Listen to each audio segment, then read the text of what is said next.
Hello. तो कैसे हो आप लोग? आई होप सभी लोग ठीक होंगे। और आज हम लोग जो इंटेंसिफाइंग स्क्रीन्स है जो कैसेट के अंदर यूज़ की जाती है उनके बारे में बताएंगे। तो वैसे तो इनका कलर मेनली तो वाइट कलर ही होता है। ठीक है, तो इनके बारे में चलिए स्टार्ट करते हैं। स्टार्ट करने से पहले लाइक शेयर और सब्सक्राइब जरूर करिएगा और साथ साथ में कमेंट बॉक्स में कमेंट भी लिखिएगा कि आपको वीडियोज़ कैसी लगती है।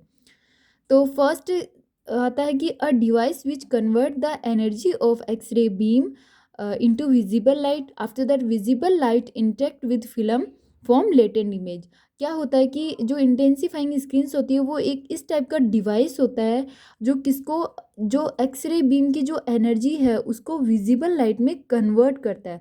उसके बाद में जो विजिबल लाइट होती है वो किससे इंटरेक्ट करती है? फिल्म से इंटरेक्ट करती है।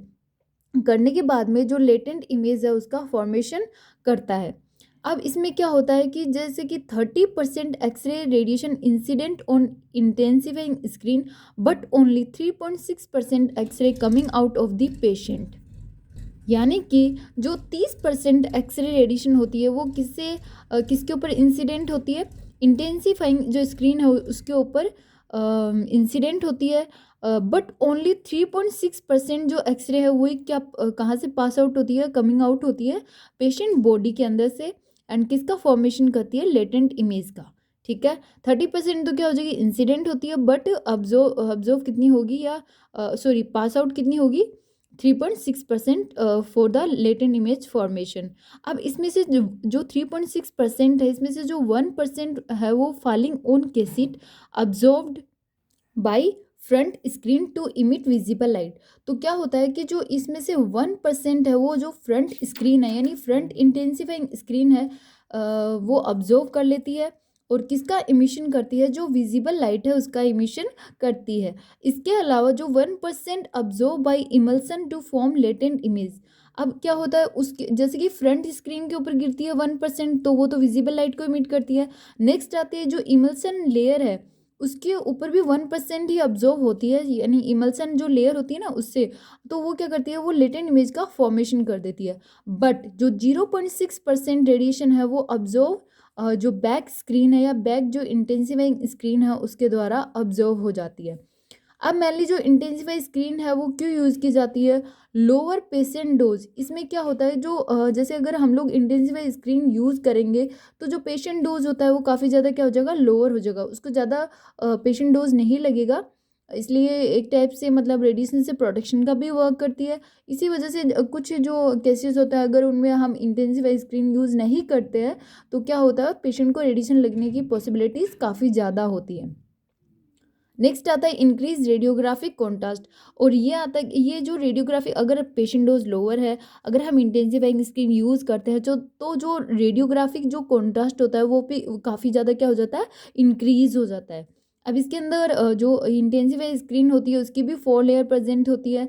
जैसे कि फर्स्ट वन आती है प्रोटेक्टिव लेयर, सेकेंड आती है फोस्फोर लेयर, थर्ड वन आती है रिफ्लेक्टिव लेयर और लास्ट वन आती है बेस। तो ये इसकी 4 लेयर होती है जो इसके अंदर जो इंटेंसिफाई स्क्रीन है उसके अंदर प्रेजेंट होती है।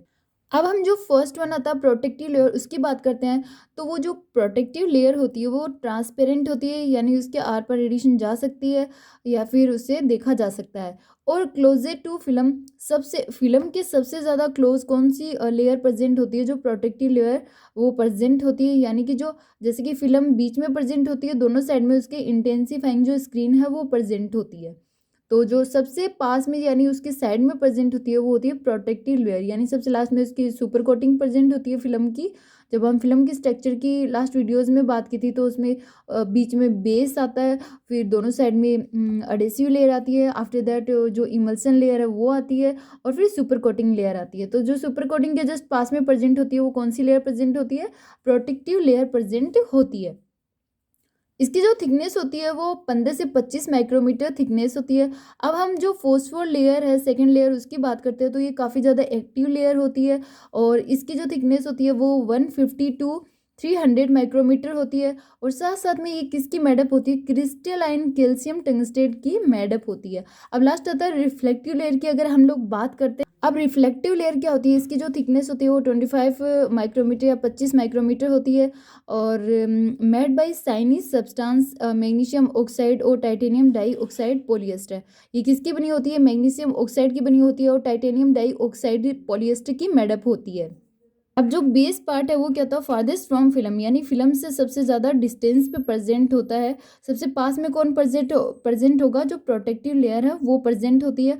और सबसे जो दूर है फिल्म का, फिल्म से वो कौन सा, इसका इंटेंसिफाई स्क्रीन का कौन सी लेयर है वो सबसे डिस्टेंस पे प्रेजेंट होगी, वो होती है बेस। 1 माइक्रोमीटर इसकी थिकनेस होती है।